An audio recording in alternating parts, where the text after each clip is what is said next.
ক্রিকেটারের সাথে জড়িত যে অর্গানাইজেশন সেটা হচ্ছে বেসিক্যালি সিসিডিএম, ঢাকার ক্রিকেটকে তারা কন্ট্রোল করে। এমন এক অবস্থা দাঁড়িয়েছে, এই সিসিডিএম পরিচালনা করে যিনি বা যার নেতৃত্বে, যার গুটিবাজিতে এই মুহূর্তে বাংলাদেশের ঢাকার ক্রিকেট অবরুদ্ধ অবস্থায় রয়েছে। প্রায় 150 ক্রিকেটারের ফিউচার, রুটি রুজি সবকিছু নষ্ট করে দেওয়ার একটা পায় তারা করছে। সেই আদনান হোসেন দীপন, তিনি নর্মাল ইংলিশ, মানে আপনি যদি বলেন আই এম রিয়াসাত আজিম, এটার মানে কি দীপন সাহেবকে, আমি নিশ্চিত তিনি বলতে পারবে না। আপনি যদি বলেন যে মাই নেম ইজ দীপন, উনি শুধু দীপনটুকু বুঝবে, তার সাথে কমন যাচ্ছে, এর মানেটা কি তিনি বলতে পারবেন না। আজকে একটা সংবাদ সম্মেলন হয়েছে এবং বাংলাদেশ ক্রিকেট বোর্ডের সিসিডিএম এর এই চেয়ারম্যান অফিসিয়ালি সংবাদ সম্মেলন যেহেতু অফিসিয়ালি করেছেন, তার পাশে ছিলেন আরো দুজন। একজন ছিলেন নাবিল গ্রুপ থেকে মনোনীত ডিরেক্টর হয়ে যিনি এসেছেন, মিডিয়া কমিটির দায়িত্বে রয়েছেন, এবং অপরজন সাবেক বহিষ্কৃত সভাপতি আমার অতি প্রিয় ফারুক ভাই। ফারুক ভাই, আসসালামু আলাইকুম।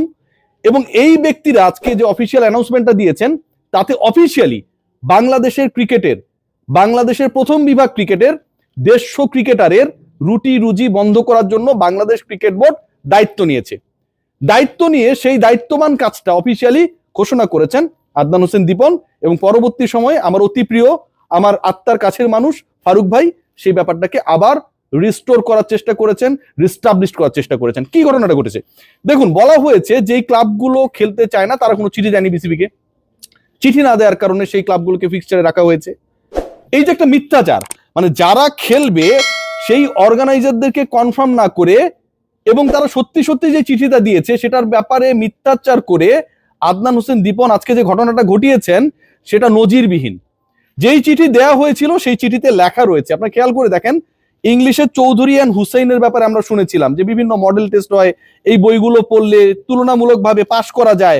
আপনি যদি বিদেশে যেতে চান তাহলে হচ্ছে ক্লিপ স্টফেল, ব্যারন স্টফেলটার নাম আমরা অনেকেই শুনেছিলাম। আদনান হোসেন দীপন নামটা কিন্তু সুন্দর ভাই। তাকে বা তার কাছে যে চিঠিটা গেছে সেটাই বলা হয়েছে, the undersigned clubs have resolved to refrain from participating in all upcoming cricket leagues organized by the under current disputed BCB board of directors। যেটার বাংলা দাঁড়ায় মানে আদনান হোসেন দীপনের কাছে রিফ্রেইনিং মানেটা কি এটা আসলে জানা নাই। অর্ধশিক্ষিত লোক হলে হয়তো যা হতে পারে উনি মাইন্ড করতে পারে, কিন্তু যদি এরকম ঘটনা ঘটে এবং বিসিবিটা ছাপ্পরও মেরেছে, সিল মারা যেটা বলে, ঠিক আছে, সেই সিলটাও মেরেছে বিসিবি, সেটা নভেম্বরের 3 তারিখে মেরেছে, সেটাও নিশ্চয়ই আপনারা দেখছেন। এই বাংলাটা যা দাঁড়ায়, চ্যাট জিপিটি কে জিজ্ঞেস করলে তিনি পারতেন। চ্যাট জিপিটির নামটা একটু আবার নোংরা, এই কারণে দীপন ভাই হয়তো ট্রাই করেন নাই।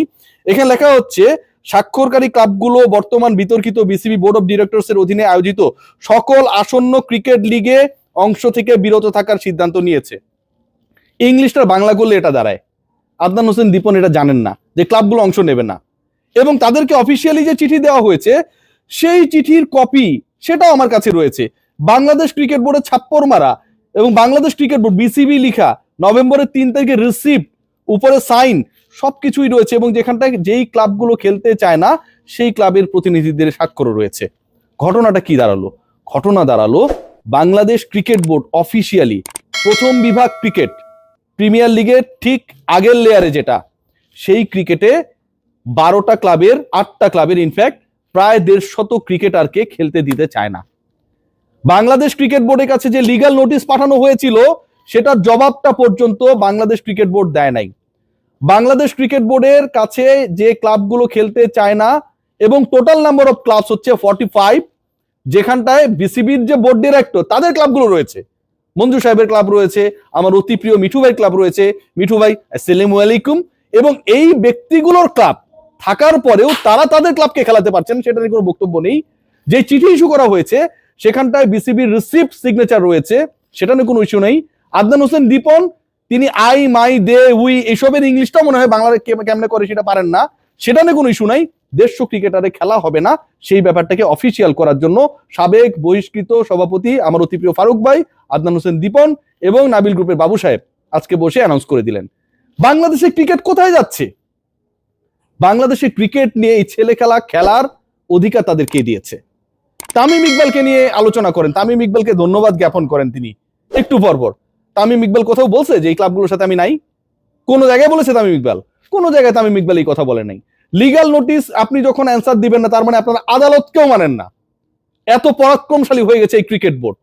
আদনান হোসেন লিপন অবশ্য আদালতকে মানে না, কারণ তার নামে মামলা ছিল, চেক ডিজনার ইস্যু ছিল, ওয়ারেন্ট ইস্যু হয়েছিল, এবং তার লোকজন নাকি বাংলাদেশ ক্রিকেট বোর্ডের আশপাশে একজন কর্মকর্তাকে ধরে পিটিয়েছেও। চিন্তা করতে পারেন কোন লেভেলে গেছে। ইদানিং শোনা যায় যে ক্রিকেট বোর্ডের অভ্যন্তরে একটা বিশেষ কর্মকর্তাদের দ্বারা মোবাইল চেক করা হয়, কোথা থেকে সাংবাদিকরা তথ্য পায়। ভাবা যায় 150 ক্রিকেটারের রুটি রুজি নিয়ে বাংলাদেশ ক্রিকেট বোর্ড ফাজলামি করছে। আমার অতি প্রিয় বুলবুল ভাই আসসালামু আলাইকুম, এই মুহূর্তে অস্ট্রেলিয়ায়। তিনি অস্ট্রেলিয়ায় চিন্তা করছেন যে হামজার সাথে আসলে নামাজটা যে পড়লাম আল্লাহ কি এটা কবুল করেছে কিনা। চিন্তা করতে পারেন, ক্রিকেটারদের কোনো খবর নাই, ক্রিকেট সংগঠকদের কোনো খবর নাই। বাংলাদেশ ক্রিকেট বোর্ড মিথ্যাচার করে, চিঠি পাওয়ার পরেও, রিসিভ করার পরেও আজকে আদনান হোসেন দীপনরা প্রেস কনফারেন্সে এসে মিথ্যাচার করার মাধ্যমে বাংলাদেশ ক্রিকেট বোর্ডকে মৃত্যু প্রমাণিত করে। সেটা নিয়ে কারো কোনো মাথা ব্যথা নেই। এদেশের ক্রিকেটকে ধ্বংস করার জন্য আপনি যদি চান, এরকম ডিসপুটেড, বিতর্কিত, ব্যাংরাপ, দাগি আসামিদেরকে চেয়ারগুলোতে বসিয়ে দেন, তারা এটা কাজ ভালো পারবে। মিথ্যাচার করা তাদেরই পারে, তারাই পারে, ভালোভাবে পারে, আর্টিস্টিক ওয়েতে পারে, যারা এই কামগুলো অতীতে করে আসছে।